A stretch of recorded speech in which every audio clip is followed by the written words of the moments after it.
are isosceles except when the angle NOP becomes 60 degrees. That time all the triangles would become equilateral. The distance between A to B, B to C, C to D, D to E, E to F, F to G and G to H remains constant at all times. The sides ON, OP, PQ, QR, so on till X, Y and YZ, as well as N dash O dash, O dash P dash, P dash Q dash, Q dash R dash, so on till X dash YZ, Y dash and Y dash Z dash are equal. The 7 Devanagari 1 in the beginning of the yantra forms 7 sets of triangles horizontally. In the given figure, the names of the horizontal sets of triangles have been given as B7, 6C, 5D, 4E, 3F, 2G and 1H because 8A is considered as an incomplete row. Here the number of triangles, upward facing triangles in each row is equal to the number of the row. For example, we have E4. E4 would be having 4 number of triangles in it. 1, 2, 3 and 4. In this way we have the first arithmetic progression occurring. The 7, 6, 5, 4, 3, 2, 1. Here the common difference would be -1. The first term A would be equal to 7. Number of terms would be equal to 1, 2, 3, 4, 5, 6 and 7. And with this you can apply the formula A plus n minus 1 into D. We move towards the next arithmetic progression. The number of complete parallelograms occurring in each row can be given by the formula n minus 1, where n is the number of row. For example, we take number of triangles present in the 6th row. Number of triangles present in the 6th row, we have 1, 2, 3, 4 and 5. The parallelograms are to be taken only from either left or to right. From which direction we take does not change the number of parallelograms, but if we do it from both the sides, the answer doubles. So it should be the constant. Should be the constant. So when we count this way manually, we have the series as 0, 1, 2, 3, 4 and 5. When we observe this series, you can find this again an arithmetic progression. Here the common difference 1 minus 0 is 1, 2 minus 1 is 1, 4 minus 3 is 1, 3 minus 2 is 1, 5 minus 4 is also 1. Therefore the common difference remains constant 1. First term A1 is 0, number of terms are 6. We apply this in the formula A is equals to 0, D equals to 1, N equals to number of row. For instance, we take the row number 4. AN equals to A plus n minus 1 into D, 0 plus 4 minus 1 into 1, 0 plus 3 into 1 which equals to 3.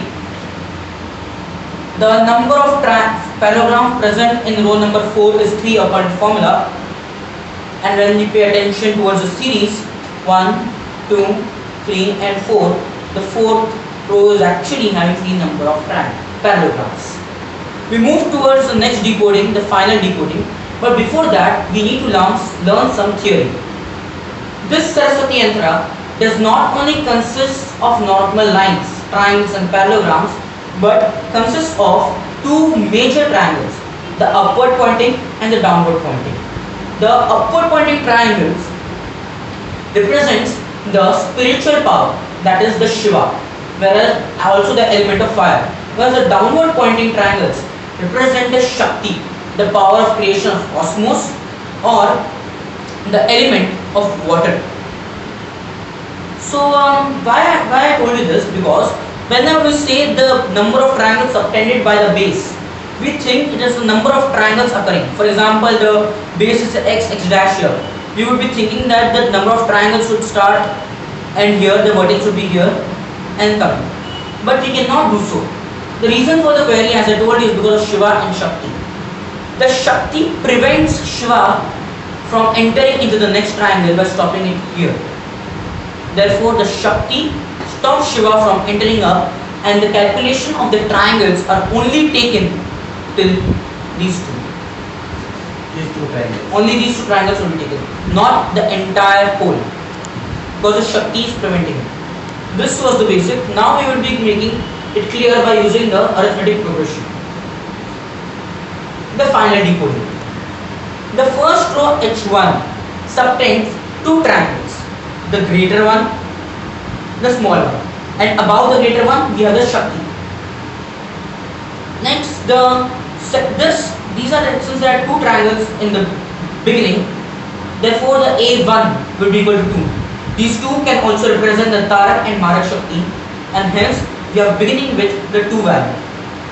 The second row, that is the G2 row, subtends total number of 6 triangles.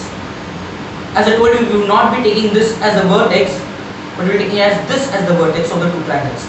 1, 2, 3, 4, 5, and the small 6 triangle which is over here. This will be should enlarge. Yes. When we enlarge it, we will be able to see it more clearly. Over here is the This is the sixth one. this is the 6th one. So in this way, when we continue to calculate it by manually, we have the series as 2, 6, 10, 14, 18 and 22 number of triangles occurring in each row from H1 till 6C. Again, B7 and 8A are incomplete rows.